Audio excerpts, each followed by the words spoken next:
రాష్ట్ర బడ్జెట్ తుది కసరత్తు ప్రారంభమైంది. శాఖల వారీగా ప్రతిపాదనలను సమీక్షించిన ఆర్థిక శాఖ ఇక పద్దులకు తుది రూపు ఇవ్వనుంది. ప్రస్తుత ఆర్థిక సంవత్సరంలో వ్యయాన్ని బేరీజు వేసుకుని రానున్న ఏడాదికి బడ్జెట్ను ఖరారు చేయనుంది. ఆశించిన మేర ఆదాయం లేని పరిస్థితుల్లో రాబడులు పెంచుకునేందుకు అనుసరించాల్సిన కార్యాచరణపై సర్కారు ప్రత్యేకంగా దృష్టి సారించనుంది. కొత్త ఆర్థిక సంవత్సరానికి రాష్ట్ర బడ్జెట్ 3 లక్షల కోట్ల మార్కును అధిగమించనుంది. 2025-26 ఆర్థిక సంవత్సరానికి రాష్ట్ర వార్షిక బడ్జెట్ను ఈ నెల 19వ తేదీన రాష్ట్ర ప్రభుత్వం ప్రవేశపెట్టనుంది. ఈ మేరకు శాసనసభ, శాసన మండలి, సభా వ్యవహారాల సలహా సంఘం సమావేశంలో ఎజెండా ఖరారు చేశారు. బడ్జెట్ తేదీ సమీపించిన తరుణంలో వార్షిక ప్రణాళికకు ఆర్థిక శాఖ తుది రూపు ఇవ్వనుంది. ఇప్పటికే అన్ని శాఖల నుంచి ప్రతిపాదనల్ని తీసుకుని వాటిని సమీక్షించింది. ఉప ముఖ్యమంత్రి మల్లు భట్టి విక్రమార్క ఆయా శాఖల మంత్రులు, అధికారులతో సమావేశమై ప్రతిపాదనల్ని పరిశీలించారు. నిన్న జరిగిన ఐటీ, పరిశ్రమలు, పురపాలక, ఇంధన శాఖ సమావేశాలతో శాఖల వారీ సమీక్షలు పూర్తయ్యాయి. బడ్జెట్ను పురస్కరించుకుని ఆర్థిక శాఖ అధికారులు, సిబ్బందికి డిప్యూటీ సీఎం ప్రజాభవన్లో విందు ఇచ్చారు. ఢిల్లీలో కేంద్ర ఆర్థిక శాఖ నిర్వహించే హల్వా కార్యక్రమం తరహాలో ఇక్కడ ఆర్థిక శాఖ ఉద్యోగులకు విందు ఏర్పాటు చేశారు. శాఖల వారీ సమీక్షలు పూర్తి కావడంతో ఇక బడ్జెట్కు తుది రూపు ఇచ్చే పనిలో ఆర్థిక శాఖ పడింది.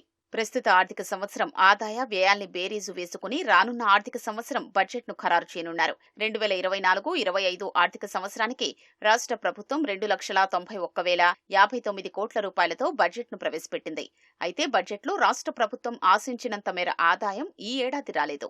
కేంద్రం నుంచి కూడా భారీగా గ్రాంట్ల రూపంలో నిధులు వస్తాయని అనుకున్నప్పటికీ అది కూడా జరగలేదు. వివిధ కారణాల రీత్యా కొన్ని రంగాల్లో రావాల్సినంత ఆదాయం కూడా ఖజానాకు చేరలేదు. దీంతో అంచనాల్ని చేరుకునే పరిస్థితి లేకుండా పోయింది. కాగ్ లెక్కల ప్రకారం జనవరి నెలాఖరు వరకు 10 నెలల్లో 1,80,000 కోట్ల రూపాయల వరకు సర్కార్ ఖర్చు చేసింది. ఫిబ్రవరి, మార్చి నెలల్లో మరో 40,000 నుంచి గరిష్టంగా 50,000 కోట్ల వరకు వ్యయం కావచ్చని అంచనా. అదే జరిగితే ప్రస్తుత ఆర్థిక సంవత్సరంలో ప్రభుత్వం చేసిన వ్యయం 2,20,000 నుంచి 30,000 కోట్ల వరకు చేరే అవకాశం ఉంది. ఈ అంశాలన్నింటినీ దృష్టిలో ఉంచుకుని 2025-26 ఆర్థిక సంవత్సరానికి బడ్జెట్ను ఖరారు చేయనున్నారు. దేశవ్యాప్తంగా ఉన్న పరిస్థితులతో పాటు అంతర్జాతీయ అంశాలు కూడా రాష్ట్ర ఆదాయంపై ప్రభావం చూపే అవకాశం ఉందన్న అభిప్రాయం వ్యక్తమవుతోంది.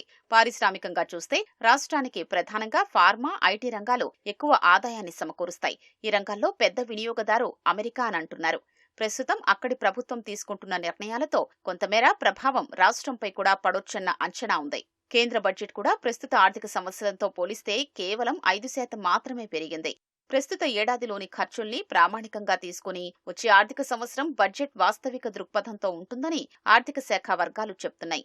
2025-26 ఆర్థిక సంవత్సరం బడ్జెట్ 3 లక్షల కోట్ల మార్కును దాటనుంది. రాబడి తగ్గిన వేళ ప్రస్తుత బడ్జెట్ అంచనాల్ని ఏ మేరకు సవరిస్తారన్నది కీలకమైన అంశం.